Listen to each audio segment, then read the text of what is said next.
Welcome, everybody. Tell the Truth Monday, 10-0. Told the team after our victory, I was elated after the victory. I was proud of them. They were a little disappointed in their play in some areas. But I told them, so listen, the object was to win the football game, and we did. But anything that goes wrong, put it on my shoulders. And we're going to get some stuff fixed this week. We got a lot of things to fix, which will be good. A couple of good things that we did. 58 points, over 700 yards of offense. I thought the MVPs of the game was Coach Craig and the offensive line. Bedard Char and Adrian McGee at tackles played well. Did they play great? No, they made some mistakes, a couple of them. But for us to have 700-something yards with those guys at tackle, I thought those guys did very well. Next man up. Very proud of those guys. On defense, we got to coach them better. Starts with me. We got to put them in better positions. They gave us some schemes. They gave us some problems that we had to work on very hard yesterday to get some answers for. And our players are going to get that today. So, number one, starts with me, coaching them better. Number two, we got to make plays when we get in space and make tackles. Plumlee was an excellent quarterback. Give them some credit. They had a good scheme. But I know we're going to get it fixed. I know the men in our room is going to be fine. I believe in Dave Aranda. I believe in our coaching staff, and I believe in our players. And we're going to have a great defense. I know that. Special teams, very pleased with our special teams. 7 on 7 PATs, 3 field goals, longest of 52, kickoffs 8, touchbacks, 2 fair catches, hands teams, 2 big-time recoveries there. And we didn't even get the punt. How about that? So, outstanding day on special teams. On to Arkansas, place that I'm very grateful for. I spent 2 years up there in 1986 as an assistant strength coach. And then I was a graduate assistant on the football field. I learned a lot of stuff from Coach Hatfield, Coach Gray, Fred Goldsmith up there. Those guys were phenomenal. I really enjoyed my time up there. So a lot of respect for that university and what they did for me early in my career. A little bit about Arkansas. Obviously, they're going to be fired up. I've been an interim coach. They had an open date, so obviously he's changed things around. Coach Looney's changed things around. He's going to rally the troops. They're going to come out and give their best effort. We know they will. On offense, they're spread. A lot of similar plays, a lot of similar quarterback runs that we just saw at Ole Miss. KJ Jefferson, their quarterback, number 11. Dual threat quarterback, solid runner. Rakeem Boyd's one of the best running backs, as we all know. We faced him last year in the league. Treylon Burks, a guy I personally tried to recruit out of Warren, Arkansas, big athletic receiver. Okay, on defense, a couple of guys that we know well. McTevian Agim, I call him Sosa, is their best lineman. He has 6 sacks, very fast. I think he ran like a 4.6 40 when we recruited him. They have several guys from Louisiana. Scooters, a middle linebacker, doing very well. One of the top linebackers in the SEC. A lot of guys from Louisiana on that team. They're 4-3, and I know they're going to want to do very well. And then Treylon Burks is one of their top special teams guys. Tell the Truth Monday, I can't wait to see our team today. We're excited to put this last game to bed. Press on to Arkansas. I'm excited that we're at home for our last 2 games. I know we're going to have a great crowd. Any questions? Ed, after the game, I think a lot of us were expecting you to be angry, about the defensive performance. But right away, you were talking about the positives. Yeah. Why is it important to keep, everything in perspective, I guess, and kind of weigh where you are and what you still have left to do? Yeah. I try to see the feeling of the football team. And I knew they were a little disappointed. And I think I'd have just added fuel to the fire there. I thought they needed to be picked up a little bit and to compliment them on a win and not take for granted winning. And, we've been on some other teams that might have went there and not played so well and might not have won that game and had a hangover. I didn't think we had a hangover. I thought we played well in the first half. I think they made some plays. I think we didn't have some answers on those plays. I think that's what it was. But I wanted to give them confidence how much I believe in them. Coach, you're playing for your first championship, so to speak, of the weekend. Winning the SEC West hadn't happened here in 8 years. Is that brought up to the team this week? Is that talked about? No. Obviously, it's something when you come to LSU that you want to do. Our players want to do, but we don't talk about it. We really don't. This is the next game up. We said we're going to look at where we at the end of the season, assess where we at the end of the season. We wanted to win every game. That's one things that we didn't want to do. So Arkansas is our next game. This is game number 11, and our goal is to beat Arkansas. Grant Delpit's been battling a few injuries the last few weeks. I guess how close is he to healthy right now, you think? It's tough when he doesn't practice all week, and I don't know if many players would have played against Alabama if Grant wanted to play, and I thought he did well. And obviously that ankle is very sore, and not getting reps hurts sometimes. Making tackles in open space hurts sometimes because he can't bend or run like he wants to, but he's playing. We're going to give him a couple of days off this week, and hopefully he can get healthy for this weekend. Coach, over here, kind of piggybacking on that, is there a couple of things? Is there any possibility that you would rest Delpit for a game and hope that he could improve and with some added rest? And two, exactly, you say you're going to get it fixed. Exactly what do you think you can do defensively to remedy whatever you think the issues are? Okay, well, first of all, with Grant, I rely totally on Jack. Jack Maruccio, I think, is the best in the business. Gives me a report every day. I let the coaches coach, doctors be doctors, and he tells me what they can do. And he says, Coach, he needs a rest, I'm going to rest him. He said, Coach, he's going to play, he needs to play. We're going to play him, and I'm going to talk to Grant. What happens is I talk to the trainer, then I talk to the player. I said, the trainer says you can go. Can you go? So, yeah, so that's why we put him in. So if Grant needs rest this weekend, we'll give him rest. We need to fix our run fits. There was a couple of runs that gave us some problems. I, for one, called the run stunt on that first long run in the second half. It didn't work. We were trying to be a little too aggressive.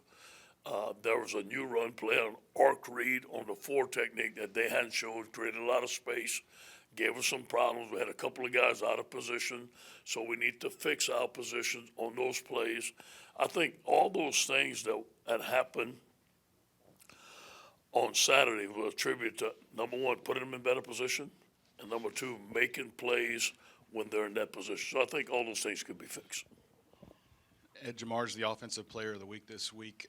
What did you see in him when you were recruiting him from high school, and how much has he grown since arriving on campus? Well, I remember his camp going into his senior year, and I was standing near his father. It was summer camp, and he ran a slug or a slant in the goal against one of the top defensive backs that we were recruiting.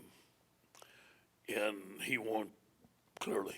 And I told his dad, I said, I don't know if Jamar knows it, but Jamar's coming to LSU.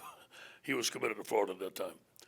And we felt that one of the things, Jamar has great speed, great hands, but he's unusually strong for a wide receiver. And I think that's and competitive. I think that's what makes him great. You said that Saturday night after the game, you didn't want to be too hard on everybody, but today's tell the truth Monday. Yeah. So what is your message to your defense about if you want to achieve what you're headed for, this is what you got to do? The first thing I do is look at myself. And I coach the defensive line with those guys too. So I look at the way we went practice last week. I look at what we showed them in practice, what we didn't show them in practice. I look at coaches, what we can get better. Hey, yesterday we spent 3 hours on maybe 4 plays. Hey, what do we need to do to put our guys in better position? I want to make sure as the leaders of the program, we're giving them the right thing at the right time to do. Okay, now, so we're going to give them that today, and we're going to put them in great position, and obviously they're going to have to make the play. So I think it's a combination of both, but I'm never going to put it on the players. I'm going to put it on me first. Ed, I know focus is on winning right now and the team, but Joe's getting a lot of draft buzz, and a lot of people are slotting him pretty high in the draft. What have you heard on his draft stock and how it's risen, and then what traits do you think would make him successful in the NFL? I haven't talked to anybody personally. I guess Derek informs me of the scoop out there, so he's my scoop guy, but I'm hearing the same thing y'all hearing, that he's going to be a high draft pick, and I hope he is. And obviously He's mad that he threw 2 interceptions, so he won't want to talk about that today. He's that much of a competitor. But I do believe that he is going to be a high draft pick if things go right. And I think that he's going to have a great career in the NFL. And whoever gets him is going to get a tremendous quarterback. Kerry Vincent's another guy who didn't quite get the start, but then comes back in, gets the interception. I guess, was that kind of a you could have rested him if you needed to situation? Yeah, I think that we spot played him. And in certain spots we needed him to play. We're very thin back there. Give it to Kerry. He wanted to play. And that was a big interception. Coach, as this season has built, I mean, 4 top 10 wins, and what's the craziest thing that's happened maybe to you and Kelly off the field with people, that maybe wouldn't happen not in Louisiana? That with me and Kelly? Or you being out in the public? First of all, since August, I haven't been out in the public. I've been yeah, other than the radio. I just, and Kelly knows, but the attention, I think after the Alabama game, to see the joy in the people's face in Louisiana, I think there was 30 kids in our driveway. I think just to see, I remember as a kid watching LSU play and what it meant to me, and just to see the joy in those kids' face, I think that's the biggest thing. 30 kids from the neighborhood? Yeah. And then Colton, Colton coming on over. Believe it or not, Colton FaceTimes Kelly every day. They're best friends now. What up? And he's talking to her and all that. So, I mean, those 2 things were off the field things that happened pretty good. Yeah, Coach, Jamar got SEC Player of the Week, but him and Justin Jefferson are now semifinalists for the Biletnikoff Award. Just what does that acknowledgement show about the success this offense has had this year? Well, it makes the decision to go to the spread the right one, I can guarantee you that. And but it goes to show you that Steve Ensminger and Joe Brady's done a tremendous job of putting the ball in playmakers' hands in space and let them make plays. 2 outstanding men from the state of Louisiana. We want to recruit the best players in the state of Louisiana, along with Terrence Marshall, 3 outstanding players. Goes to show the work that they did this summer, catching 10,000 balls and the competitive nature they had. I think the best thing I can say about this group is their character and their closeness, and they pull for each other. Coach, on offense, it's obvious up the middle from your center to your quarterback to your running back, those guys are the leaders of the offense. On the defensive side, especially watching Devin White yesterday against the Saints, have you not really had leaders emerge like you want to see, especially when it comes to vocal, because a lot of the good players are kind of quiet? Yeah, I can't say that. I do believe that we're getting good leadership from Kelly Von Chasson, Rashard Lawrence.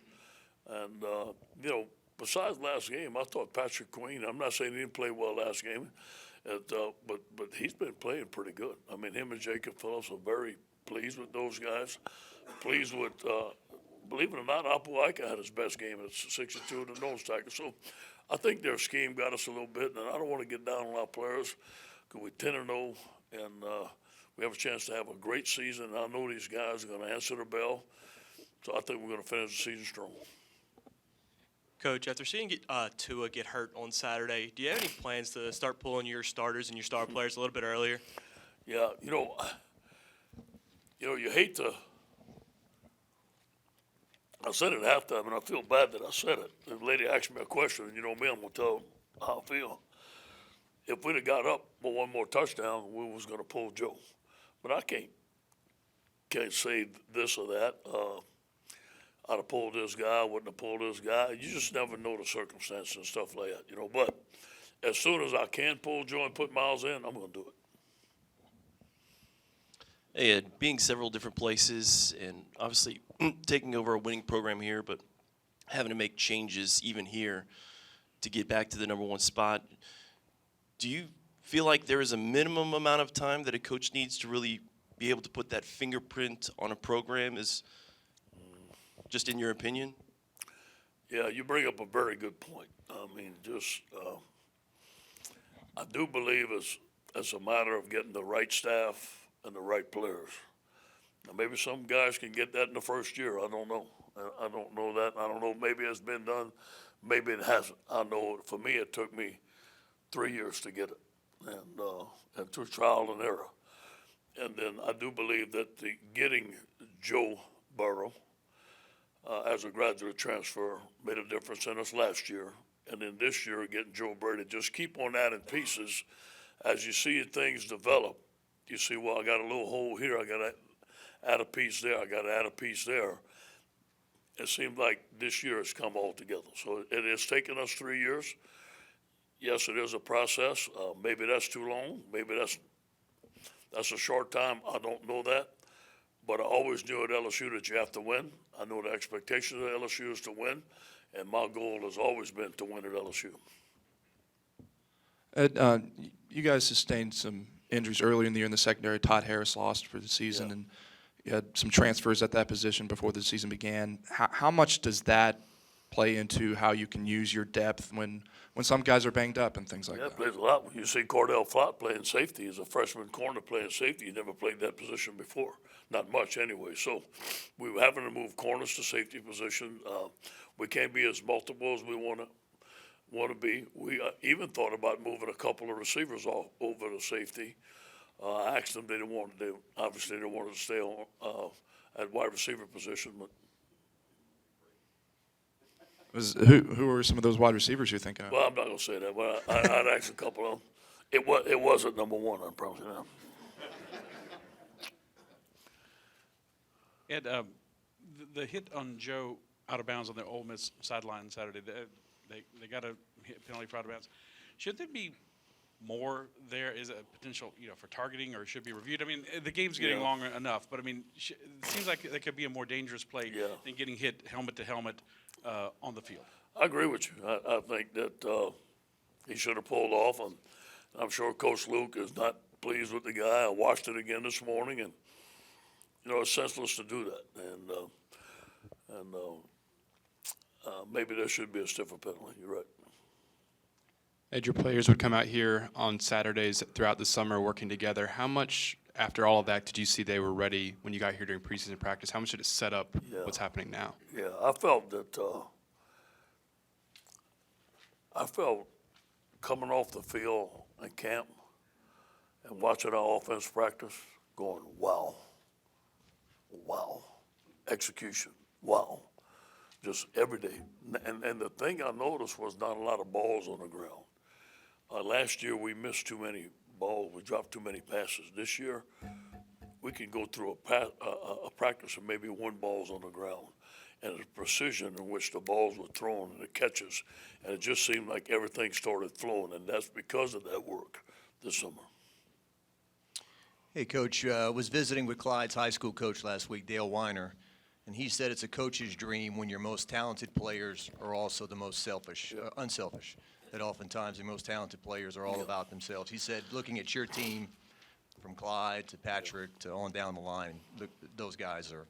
Well, that's a big compliment coming from Coach. It starts with Clyde. He's very unselfish. As you see, he blocks, catches the ball, whatever he needs to do. This summer, he was teaching those young running backs. When the coach wasn't there, he's teaching them, he's coaching them. He's a team player through and through. I think he and Joe have taken a leadership role in his football team, which is phenomenal. I think that you look at all our players, they're unselfish. I don't think we don't mention, like today on Monday, we don't have an MVP. We don't mention players of the week in the SEC. That has never been mentioned. It's all about the team, and I know those guys have bought into it. Ed, you referenced being an interim coach at one time. 2 questions out of that. Does a team automatically get a lift from a coaching change? And secondly, given what happened at Alabama, do you think, and maybe the quality of the opposition you got this week, although you don't want to put them down, do you maybe have a mindset of, like you said, protect your injured players, get your starters out because of what you got ahead? Always, no question. Now, we're going to go into the team this game expecting a battle. But if we get into the game and we winning by a certain amount, I'm taking guys out. I'm taking guys out as soon as I can. Now, that doesn't mean I'd have took 2 out. I'm not saying that. I don't know that. I don't know. It's hard to take guys out before the first half. teams can come back, especially in the SEC. You know what I'm saying? Now, what was the first? An interim coach. Yeah, How much does a team get a lift from? I think they get juice. I mean, every time I've been an interim coach, the next week we came out on fire. I mean, but you try to change things up. You try to flip the script. Get your coaches home early. I fed them cookies. I think they ate 500 cookies the first day. Man, everybody was happy. So.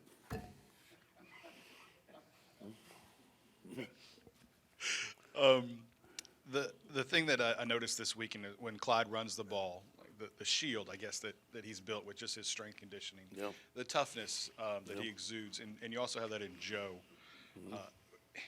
Obviously, that's something that they work hard for. Is that, I know it's encouraged, but is that something that they just have to want, like players, they have to want it for themselves to be that mentally and physically tough? Yeah, I think it comes a point where you can teach and train and coach, but when it comes from within, we all heard Ray Lewis's talk. Effort is between you and you. I think that comes a point with those guys. Effort is between you and you. You get out in that field, man, we can put you out there, but as hard as you want to go and as tough as you want to be, that's up to you. Coach, with potentially so much down the road this season, and y'all have already beat a bunch of ranked teams, when you're playing teams that have losing records last week, is that a motivational job you have to make sure you do? Yeah, no question. I have to make sure that we're practicing well. And I think we practiced well last week, except on Tuesday. We were not prepared. I didn't think it was going to get that cold when that wind started blowing. And I don't think Tuesday we had as sharp as practice as we want to, but Wednesday we did.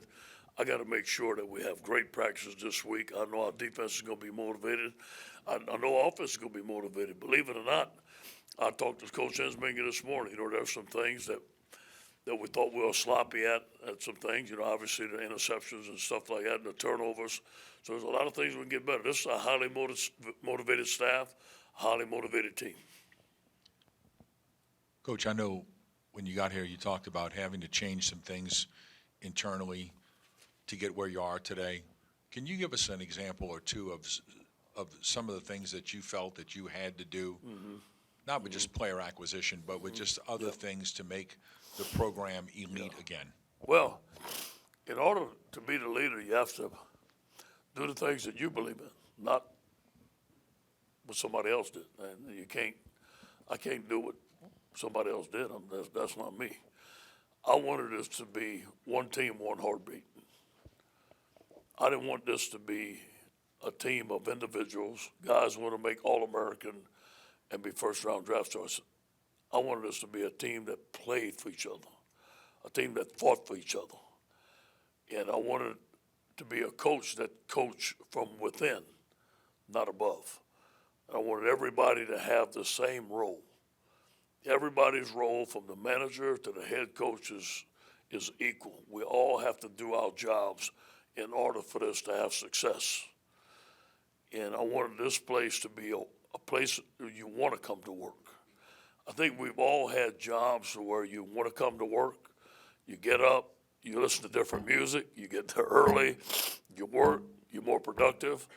We've all been at jobs where you hit the snooze button,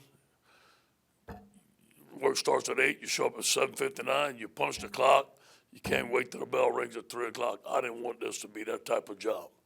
So I think that the atmosphere within the building, I think people are happy. I'm not saying it wasn't before, because I enjoyed working for Coach Miles, but I wanted it to be an atmosphere that everybody was pulling on the same side of the rope. Everybody had the same type of role, and everybody wanted to be together. Now, obviously get great players and get great coaches. And, we've heard stories from the players talking about how Clyde Edwards-Helaire on the sideline, how he wants the ball, how he was getting in the game. In what ways have you seen him take command of that position? Well, obviously he leads by example. I don't think Clyde has missed many days of practice. Clyde's always, when he walks in the room, he always has a presence about himself. He's always smiling. I've never seen him have a bad day yet. I see him encouraging everybody. And I think he and Joe, like I said before, have a special relationship. I know he's worked hard on catching the ball. I know he's worked hard on learning this offense. I think he's become a complete all-around back by his work ethic. Hey, guys.